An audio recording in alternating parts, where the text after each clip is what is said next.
Chers youtubeurs, chers internautes, chers téléspectateurs de Jean Mengui Officiel TV, nous vous saluons dans le nom puissant et glorieux de notre Seigneur Jésus-Christ, lui qui nous donne l'occasion de nous retrouver une fois de plus dans cette chaîne de télévision qui est la vôtre. Nous vous sommes reconnaissants de ce que vous avez choisi JM TV, Jean Mengui Officiel, pour vous informer, pour vous édifier avec la parole de Dieu. Moi, c'est Jean Mengui Zola et toute l'équipe qui nous accompagne. Et une fois de plus, nous vous saluons. Nous voulons partager de ce sujet que nous intitulons « Être ou paraître ». Être ou paraître. Nous sommes dans un monde où les réseaux sociaux dominent le quotidien des êtres humains que nous sommes. Partout là on se trouve, que ce soit en Europe, en Amérique, en Asie, en Océanie, en Afrique, aucun continent n'est épargné par la domination, l'utilisation, l'exploitation, l'usage des réseaux sociaux. Et généralement, ce qu'utilisent les réseaux sociaux, c'est pour s'afficher. Si vous prenez les différentes plateformes des réseaux sociaux, Facebook, Instagram, YouTube et autres, les gens aiment s'afficher. Ils aiment les paraître. Et tout le monde veut qu'on puisse avoir une belle et une bonne apparence de lui. Ce qui n'est pas une mauvaise chose en soi. Mais au-delà de cela, nous devons réfléchir sur l'être et paraître. Et j'aimerais que nous puissions lire un passage de la Bible. C'est dans Matthieu chapitre 7. Matthieu chapitre 7, à partir du verset 17 jusqu'au verset 23. Voici ce que le Seigneur Jésus-Christ a dit. Tout bon arbre produit de bons fruits, mais les mauvais arbres produisent de mauvais fruits. Un bon arbre ne peut pas porter de mauvais fruits, ni un mauvais arbre porter de bons fruits. Tout arbre qui ne produit pas de bons fruits est coupé et jeté au feu. C'est donc à leurs fruits que vous les reconnaîtrez. Ceux qui me disent, Seigneur, Seigneur, n'entreront pas tous dans le royaume des cieux, mais seulement celui qui fait la volonté de mon Père céleste. Beaucoup me diront ce jour-là, Seigneur, Seigneur, n'avons-nous pas prophétisé à ton nom? N'avons-nous pas chassé des démons à ton nom? N'avons-nous pas fait beaucoup de miracles à ton nom? Alors je leur dirai ouvertement, je ne vous ai jamais connu, éloignez-vous de moi, vous qui commettez le mal. Bien-aimés, le Seigneur Jésus-Christ, au travers de ces écrits que nous venons de lire, il est en train de nous aider à recadrer les choses sur notre marche, sur notre manière de faire. Comme je l'ai dit, aujourd'hui, l'apparence joue un grand rôle dans la vie des êtres humains que nous sommes. On est satisfait au travers de l'apparence que nous donnons, de l'apparence que les autres ont de nous. Mais Dieu ne se fie pas aux apparences. Dieu connaît la réalité des choses. Dieu connaît la vérité. Personne ne peut se cacher de lui. Personne ne peut tricher avec Dieu. Personne ne peut donner une image de ce qu'elle n'est pas réellement aux yeux de Dieu, parce qu'il a la vraie connaissance, le Dieu omniscient, le Dieu omnipotent, le Dieu omniprésent.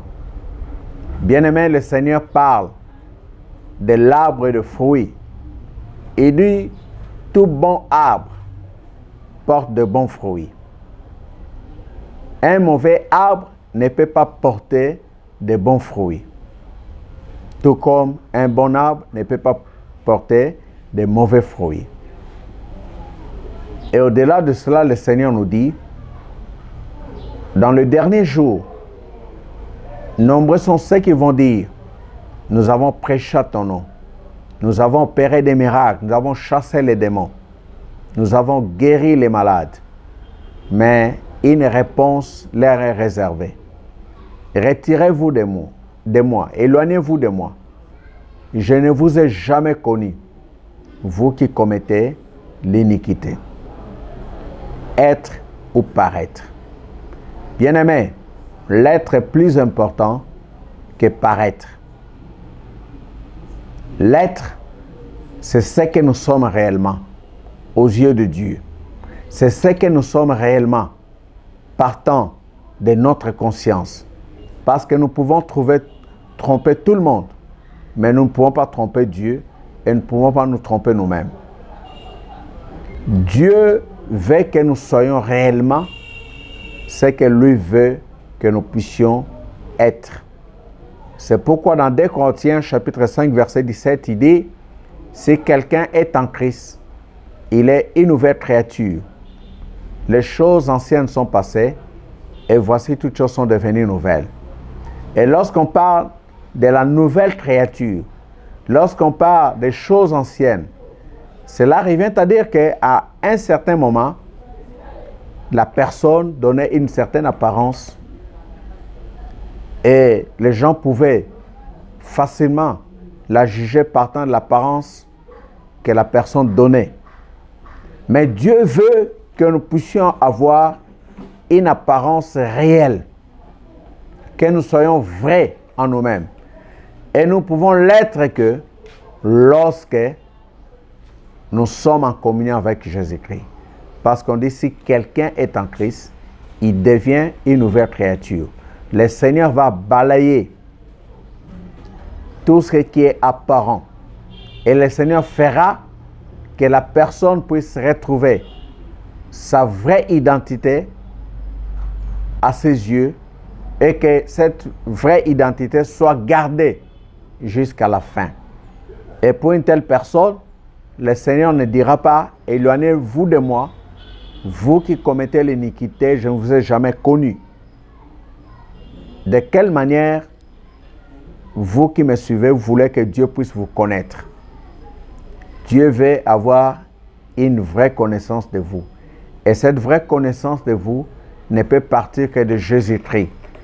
Parce que Jésus-Christ, c'est lui qui a accompli la loi de Dieu. Jésus-Christ, c'est lui qui a accompli la volonté de Dieu. Jésus-Christ, c'est lui qui a pris notre place sur la croix. C'est lui qui est mort.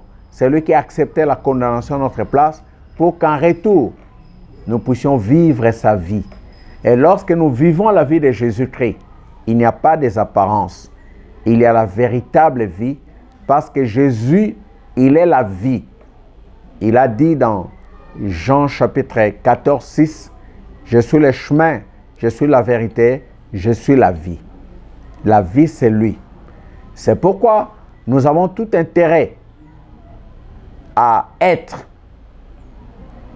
avec Jésus, vivre la vie de Jésus. Comme l'apôtre Paul le dit, si je vis, ce n'est plus moi qui vis, mais c'est Christ qui vit en moi.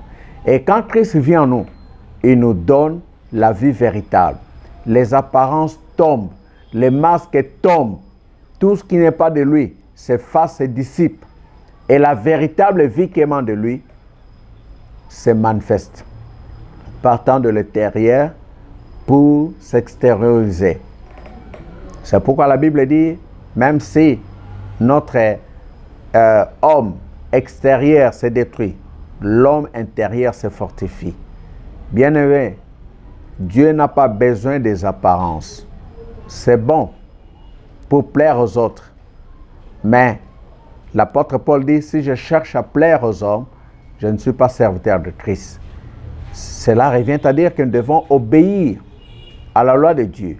Nous devons marcher tel que Dieu veut que nous puissions marcher en le craignant, en cherchant la sanctification, en éliminant dans notre vie ce qui n'est pas de Dieu. C'est pourquoi dans 2 Timothée chapitre 2 verset 22, la Bible dit « Si quelqu'un se conserve pur, il sera un vase d'honneur, utile à son maître, un vase sanctifié que Dieu va utiliser pour des choses spéciales qu'il a préparées.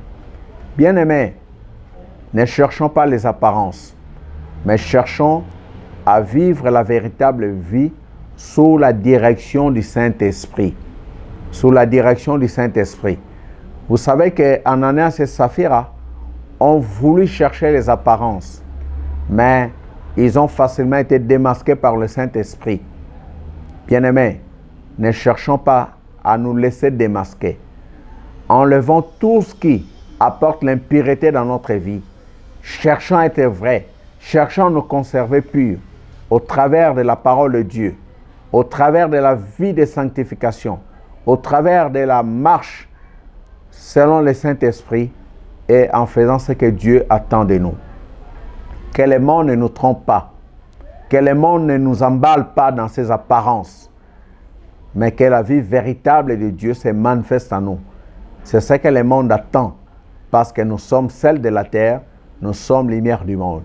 Aussi longtemps que nous chercherons les apparences, nous n'allons pas être véritablement sel de la terre et lumière du monde.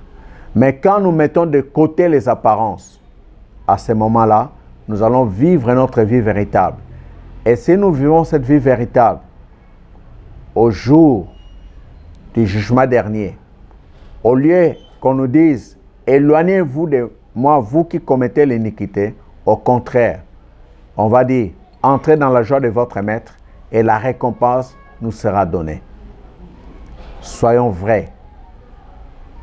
Marchons tel que Dieu le veut. C'est comme cela que Dieu va nous honorer et que lui sera glorifié.